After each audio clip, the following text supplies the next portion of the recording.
There's not an acquisition, and there's an acquisition in terms of you take over a company and you buy shares, but there's not a cultural takeover.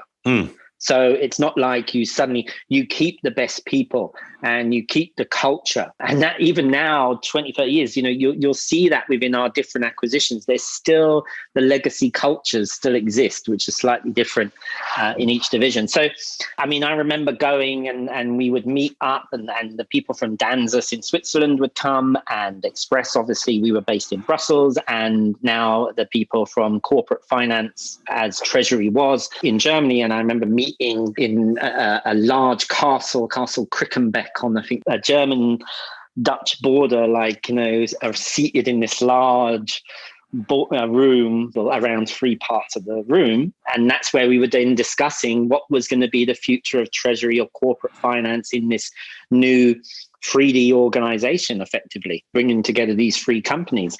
So, I went out to Singapore. The first thing was really to work on these cash management projects and really look at 8 countries, if I remember at the time, and how we could bring, because obviously then in Asia, it was fundamentally the Express business in every country and Danzas or DHL Global Forwarding. So as we know them today, DHL Express and DHL Global Forwarding.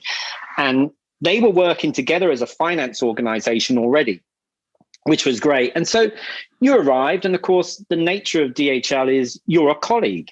And so, of course, you're welcomed and you're given a seat or a desk, but fundamentally you were on your own. My new boss was now in Germany. You were left to your own devices. You get on with it, right? You have this project to do, get it done. And once you've done those 8 countries, go and do Oceania, Australia, New Zealand, Fiji, and so on and so on. Get all of the banking and cash management fixed.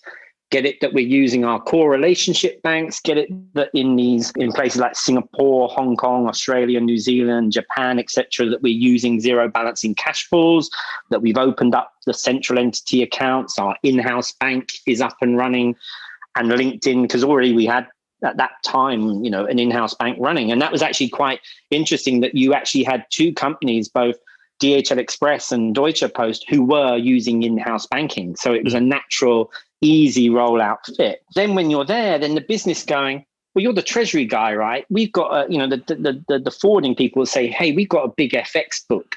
This is your issue now, right? So you take care of it. And other people say, hey, but, we've had these bank facilities that we've been managing. That's your job, right?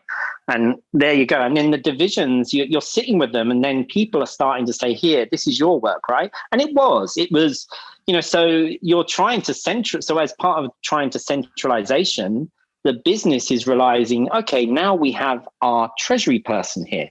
I was told we need to set up an RTC. That's where I recruited a small team and effectively was told, okay, it's not just about looking at bank relationships. Now, your job is to represent corporate finance. Yeah. So whether it's bank relationships, financing or debt, FX or commodity risk or working capital or M&A, it's your job to be at the front. You are, and even my current boss now is, this is what we are. We are at the front end, and we are the connection to the business, to our colleagues in the region on those topics. And so, I got involved back in one of the big things was the acquisition of Blue Dart. And Blue Dart was a major, when you went into India, if you wanted express servicing, even today, you don't say DHL, you say Blue Dart, everyone knows who you're talking about. Right. And, I got involved. Other people may ran the project, but my role was to ensure everything was in place so that we could execute it, so that we could pay all the shareholders, interestingly, by pay orders, that we had the guarantees in place, that the bank accounts were in place to execute the transaction, that the DMAT accounts were in place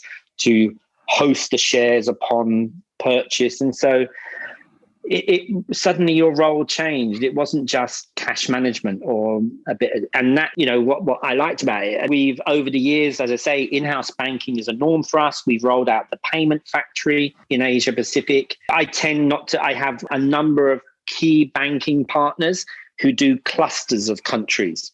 And that's because we, going back to my point of finding the best bank for the fit. And then my role, we in 2005, globally, we acquired Excel, the UK supply chain company based out of Bracknell. And so that suddenly brought another large division into the group. And they had extensive operations in Asia Pacific as well. So now you had to bring them on board to the same structure.